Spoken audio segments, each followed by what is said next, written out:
Hey guys, what's up? Welcome to the channel. This is Amir. Welcome to yet another video. Today we'll continue our discussion about the employment permits here in Ireland. If you haven't seen the previous two videos, I strongly suggest you to go and look at the information that I've shared with you in those two videos. We spoke about critical skills visas, we spoke about the general work permit visas, and we spoke about the categories of employment which are not eligible for an employment permit here in Ireland. Today we'll continue that discussion and I'll try to present some numbers in front of you just to give you an idea how these employment permits are granted. Now mind you that all of the information that I've given to you or I'm going to give you today is not my personal opinion. These are the facts and data collected from Enterprise Ireland. Enterprise Ireland is a government body that has different wings, one of which is Education in Ireland, which is something that we are promoting for the year 2021. We recruit international students for universities here in Ireland. So if you're someone who's looking to study abroad, please get in touch with us. The link is in the description. I was also going through a couple of comments on the previous videos that seem to be a bit negative, but trust me, I have no intention of discouraging you. I just want to give you the hard facts. I want to present the situation on ground zero so that you take a proper decision. I won't say that you should completely rely on the information that I'm giving you, but make it a part of all the research that you would do. And one more thing I would like to say is that don't rely on consultants or don't rely on others while you make your decision. Consider all the facts, make a journal of all the information that you're getting, and then decide what you want to do. If you're having a hard time choosing courses or universities, please get in touch with me. You can write to me on my Instagram. But if you want any kind of mentoring, you can contact me on my website. Oh, I totally forgot I was not wearing my glasses. That's why I thought I'm feeling a little weird. Anyway guys, let us focus on what we have on hand here.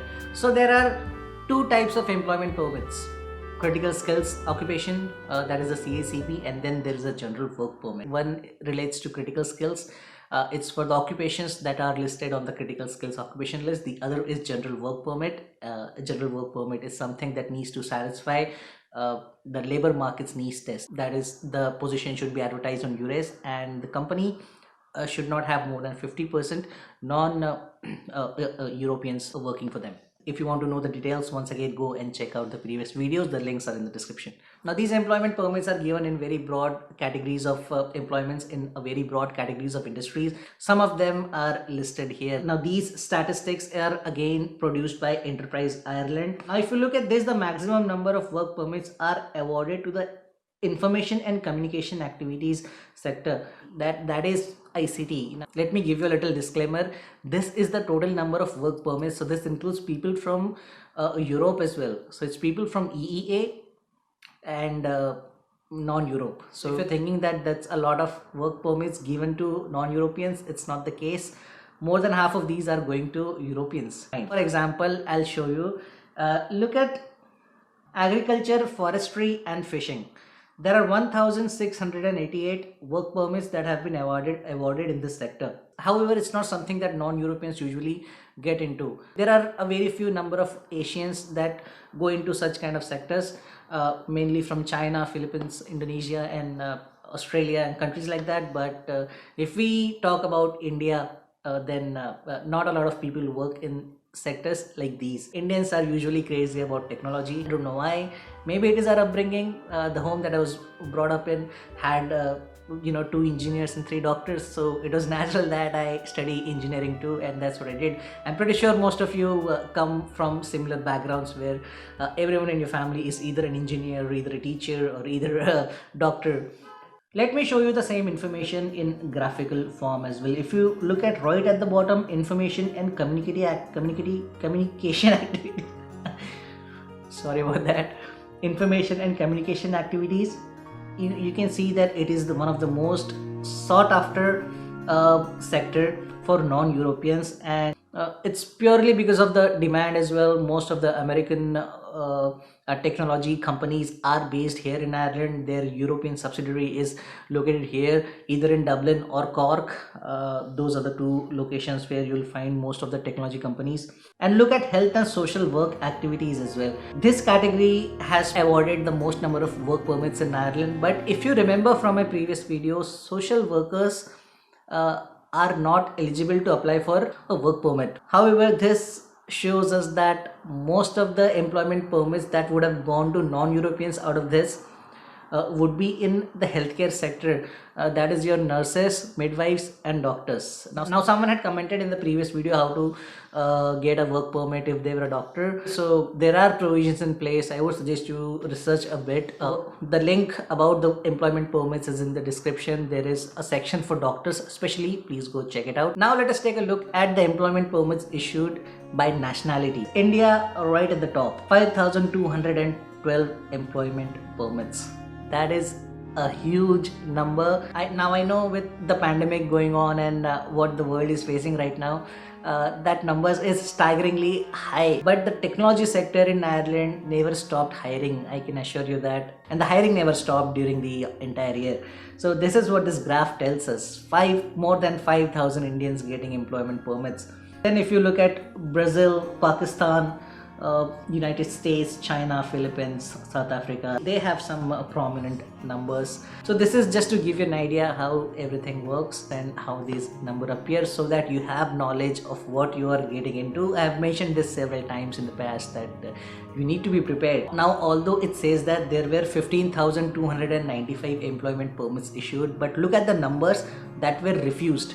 That is 924, and there are 632 applications that were withdrawn. So it's almost 1560 people that have not been issued an employment permit for whatever reason that may be.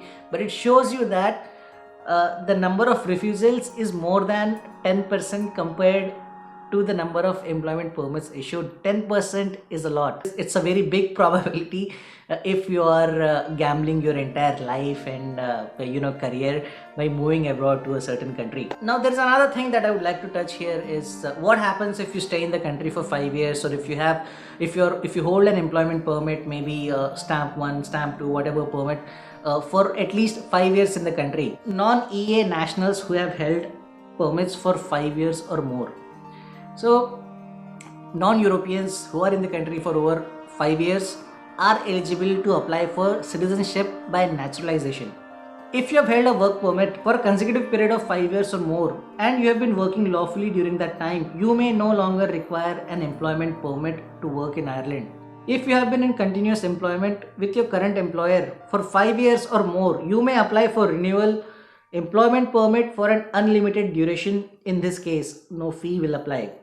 So that's something very interesting. If you get a job and if you're in the same job for about 5 years, you can apply for an unlimited work permit, which is almost similar to a permanent residency. You can apply for Irish citizenship by naturalization if you have been legally resident in the state for at least 5 years out of the last 9 years. This includes 1 year of continuous residence immediately before the date you apply. So before you apply for citizenship, you should be in the country for at least 1 year. You should not travel outside. I think earlier there was 30 days. There was a limit of 30 days. You couldn't be outside the country more than 30 days. I think it was 30. I don't remember. This was recently changed last year. So before you apply for citizenship, you have to be in the country for 1 year continuously. You can do this by showing your immigration permission stamps or documents from the Department of Justice indicating your permissions granted.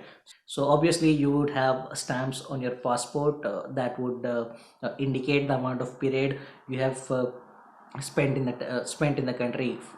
For example, if you start as a student, you would be on stamp 2 in the beginning for at least 15 months if you don't fail. So 15 months on stamp 2, and then you would, let's say, move to stamp 1, which is the critical skills permit, for another 24 months, and then you might move on to stamp 4, stamp 3, and whatever stamps are there. So combined together, all of these stamps should amount to 5 years of time, and you should have legal employment, and you should have paid your taxes in each year.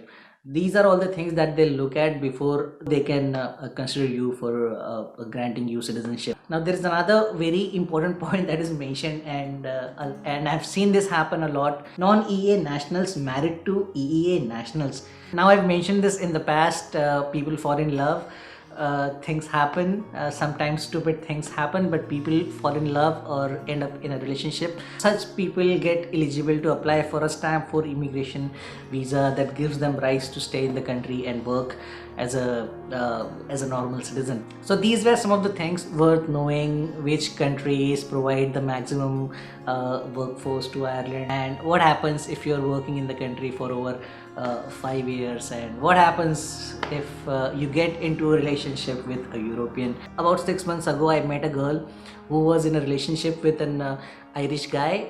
It was a very cute couple. Other than that, I have seen people from Asian countries, especially a girl from Philippines and an old guy from Europe. I don't know what kind of arrangement they have, but that is something very common. I've seen this. In fact, I've seen this in UAE as well. So something about ladies from Philippines.